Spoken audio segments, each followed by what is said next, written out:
Hello friends, welcome to our YouTube channel जिसका नाम है टैक्स असेट। मैं हूं सीए नितिन और आज की इस वीडियो में हम ये देखने वाले हैं कि how to see AIS annual information statement on the new income tax website.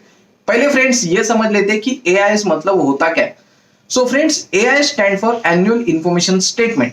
आज तक रिटर्न फाइलिंग के टाइम जो हम फॉर्म यूज कर रहे थे to check our TDS credit was 26As. Recently, government has introduced updated version of Form 26As with additional information which is called as AIS Annual Information Statement. अभी 26As और Annual Information Statement ये दोनों में difference क्या है? तो 26As में जो अब तक इंफॉर्मेशन आ रही थी दोस्तों, वो थी आपकी सैलरी की डिटेल्स, अगर आपका टीडीएस डिडक्ट हुआ है, बैंक इंटरेस्ट की डिटेल्स या एफडी के ऊपर अगर आपको कोई इंटरेस्ट मिला है तो उसकी डिटेल्स, डिविडेंड की डिटेल्स, इनके ऊपर अगर आपका टीडीएस काटा गया है तो उसकी इंफॉर्मेशन आ रही थी फॉर्म 26As में। उसके अलावा आती थी अगर आपने कोई हाउस प्रॉपर्टी परचेस की है तो उसकी भी डिटेल्स फॉर्म 26As में आ रही थी। बट अभी जो एआई स्टेटमेंट है, एनुअल इंफॉर्मेशन स्टेटमेंट, तो उसमें डिटेल, उसमें फॉर्म 26As में जो भी इंफॉर्मेशन अब तक आ रही थी उसके एडिशनल इंफॉर्मेशन एआई स्टेटमेंट में आने वाली है, जो कि है आपके कैपिटल गेन परचेसेस। मतलब अगर आपने कोई म्यूचुअल फंड परचेस किया है या म्यूचुअल फंड को बेचा है, आपने शेयर्स परचेस किए, शेयर्स को बेचा है, आपको कोई डिविडेंड मिला है, भले ही उस पर टैक्स डिडक्ट हुआ या ना हुआ हो, आपको कोई बैंक इंटरेस्ट मिला है जिसके ऊपर टैक्स डिडक्ट हुआ हो या ना हुआ हो, उसकी पूरी जानकारी आपके एआईएस स्टेटमेंट में, मतलब एनुअल इंफॉर्मेशन स्टेटमेंट में आने वाली है।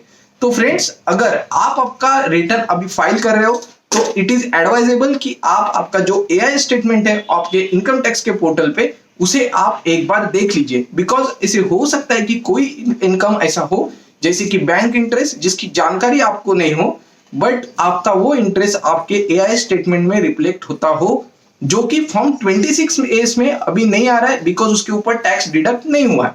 CBDT has recently clarified that they will not be using AIS के जो वैल्यूज है, जो AIS में जो भी इंफॉर्मेशन आ रही है, those values they will not be using for tax calculation purpose। But ऐसा हो सकता है कि अगर उस वैल्यू से और आपने जो रिपोर्ट की वैल्यू है टैक्स रिटर्न में, उसमें अगर कोई डिफरेंस है तो आपको नोटिस आने के चांसेस हैं। तो इसके लिए दोस्तों, आप अगर रिटर्न फाइल कर रहे हो तो 26As के साथ साथ आप जो आपका एआई स्टेटमेंट है उसे भी एक बार देख लीजिए। सो दोस्तों, ये एआई स्टेटमेंट कहां पे देखना है और कैसे देखना है, ये अब इस वीडियो में समझ लेते हैं।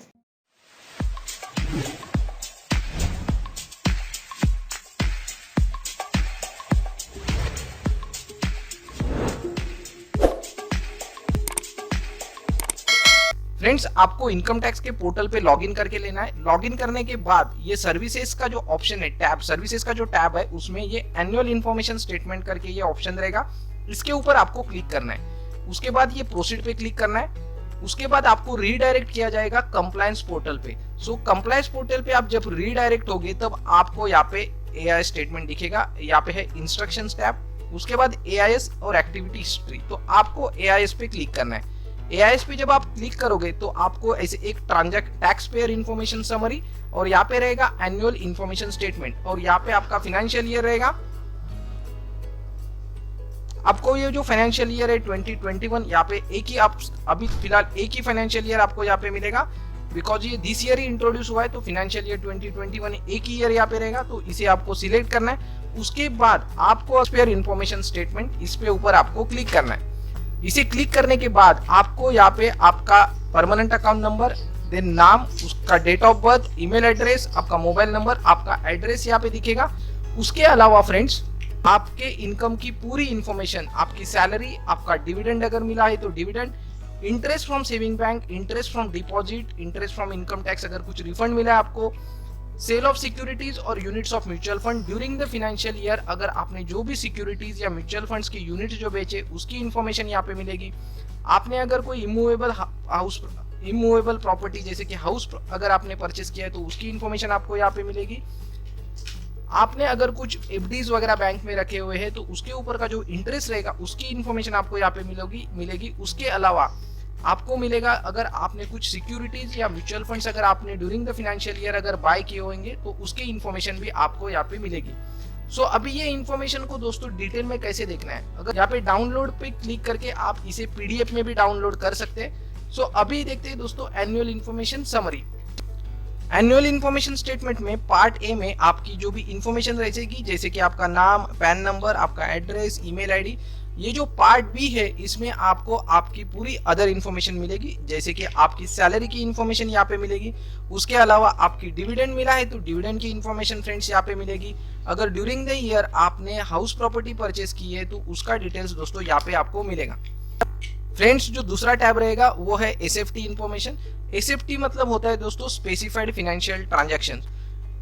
इन as per income tax act, जैसे कि बैंक्स होते हैं या फाइनेंशियल अदर इंस्टीट्यूशंस होते हैं या कंपनीज होते हैं, इन्हें कुछ ऐसी इन्फॉर्मेशन होती है या इनकम होता है जो उन्हें इनकम टैक्स को रिपोर्ट करना मैंडेटरी होता है। अगर आप आपके बैंक अकाउंट में 10 लाख रुपीज से ज्यादा अगर कैश डिपॉजिट करते हो या विड्रॉ करते हो तो उनका इन्फॉर्मेशन बैंक को इनकम टैक्स को रिपोर्ट करना मैंडेटरी होता है। जो डिविडेंड डिस्ट्रीब्यूशन कंपनी होती है उन्हें जो भी डिविडेंड वो आपको डिस्ट्रीब्यूट करते हैं उसका इन्फॉर्मेशन इनकम टैक्स को देना मैंडेटरी होता है। सो इस टेबल में दोस्तों आपकी पूरी डिविडेंड अगर आपको मिला है तो डिविडेंड की इन्फॉर्मेशन आपको मिलेगी। आप यहाँ पे देख सकते हो कि मैंने जिनका अकाउंट यहाँ पे ओपन किया है उनको कुछ डिविडेंड मिला हुआ है, जैसे कि ये IOCL से है, ITC से है, UTI असेसमेंट मैनेजमेंट कंपनी। सो इनको ये काफी सारे डिविडेंड यहाँ पे मिले हुए हैं तो उनका डिविडेंड का इन्फॉर्मेशन आपको यहाँ पे दिखेगा। उसके अलावा आप अगर यहाँ पे देख सकते हो कि इंटरेस्ट फ्रॉम सेविंग बैंक, जैसे कि बैंक को मैंडेटरी होता है अगर वो आपको सेविंग बैंक पे अगर कुछ इंटरेस्ट देते हैं तो उसका रिपोर्टिंग इनकम टैक्स को करते हैं। सो उस जो बैंक से आपको इंटरेस्ट मिला है उस बैंक ने, जैसे कि ये ICICI बैंक है, एक्सिस बैंक है, इनको इंटरेस्ट मिला हुआ है जो उसकी इंफॉर्मेशन इन्होंने यहाँ पे दी गई है। उसके अलावा अगर आप नेक्स्ट पेज पे जाओगे तो दोस्त यहाँ पे आपको दिखेगा कि interest from deposit. So deposit से जो इंटरेस्ट मिला है उसकी इंफॉर्मेशन यहाँ पे है। Sale of securities and units of mutual fund. So sale of ये जो भी डिपॉजिटरी होते हैं उन्हें भी मैंडेटरी होता है कि सेल ऑफ शेयर्स, जो आप इक्विटी शेयर्स बेचते हो उसकी इंफॉर्मेशन इनकम टैक्स को रिपोर्ट करना। तो अगर इसकी इंफॉर्मेशन, ये जो सिक्योरिटीज है इसकी इंफॉर्मेशन अगर आपको देखनी है तो आप इस टैब पे क्लिक कर सकते हो। इसके बाद यहाँ पे आपका जो इंफॉर्मेशन ओपन होगी जिसमें आप देख सकते हो कि आपने किस कंपनी के शेयर्स बेचे थे और उसके बाद उसकी क्वांटिटी आप यहाँ पे देख सकते हो। उसके अलावा उसकी प्राइस आपको यहाँ पे मिलेगी।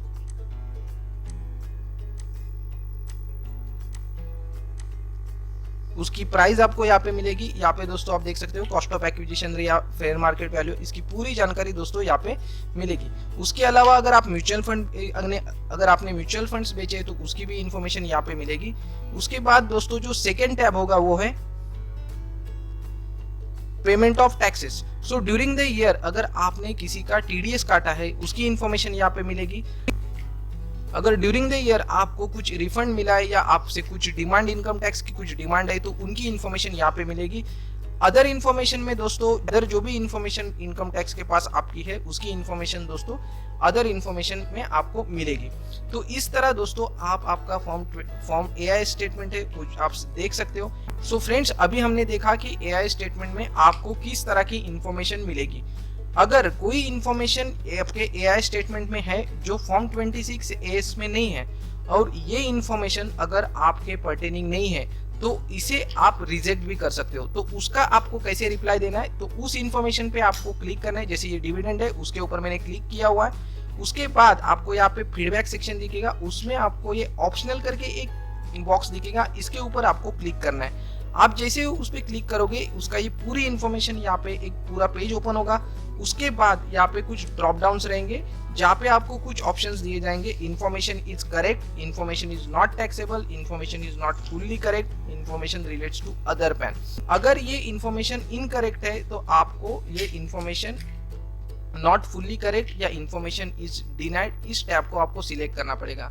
अगर इन्फॉर्मेशन करेक्ट है तो आपको ये इन्फॉर्मेशन करेक्ट टैब को आपको सिलेक्ट करना पड़ेगा और उसके बाद आप यहाँ से सबमिट कर सकते हैं। सो जो भी आप यहाँ पे रिप्लाई दोगे उसके बेसिस पे ये फॉर्म AI स्टेटमेंट है, जो AI स्टेटमेंट है आपका वो अभी अपडेट होगा। इसकी पूरी जानकारी अब तक इनकम टैक्स के पास से आने बाकी है। Recently CBDT has clarified, CBDT मतलब central board of direct taxes, जो कि गवर्निंग बॉडी है। They have clarified that this figure will not be considered for your tax calculation purpose for financial year 2021. But friends अगर आप अभी आपका tax return file कर रहे हो तो इसे एडवाइजेबल कि आप आपका AI स्टेटमेंट फॉर्म 26A के साथ कंपेयर कर लीजिए और उसके बाद अगर कोई एडिशनल इनकम एआई स्टेटमेंट में है जो कि आप ही का इनकम है, तो उसे आप इनकम टैक्स की जो आईटीआर है उसमें रिपोर्ट करके आप उसे इनकम टैक्स को रिपोर्ट कर दीजिए। दोस्तों, तो हम आज की इस वीडियो में हमने देखा कि एआई स्टेटमेंट को ऑनलाइन इनकम टैक्स के पोर्टल पे कैसे देखा जाता है, कैसे जो एनुअल स्टेटमेंट है उसे कैसे रीड किया जाता है। अगर दोस्तों आपको मेरा ये वीडियो अच्छा लगा तो वीडियो को लाइक, चैनल को सब्सक्राइब और बेल आइकन को हिट करना ना भूलें। अगर आपके कुछ कमेंट्स या कुछ डाउट्स है तो दोस्तों आप मुझे कमेंट बॉक्स पे पूछ सकते हो, जिसके मैं रिजॉल्व करने की पूरी ट्राई करूंगा। जल्दी मिलेंगे दोस्तों ऐसे ही किसी नए वीडियोज में। तब तक के लिए दोस्तों stay safe, stay healthy. Thank you.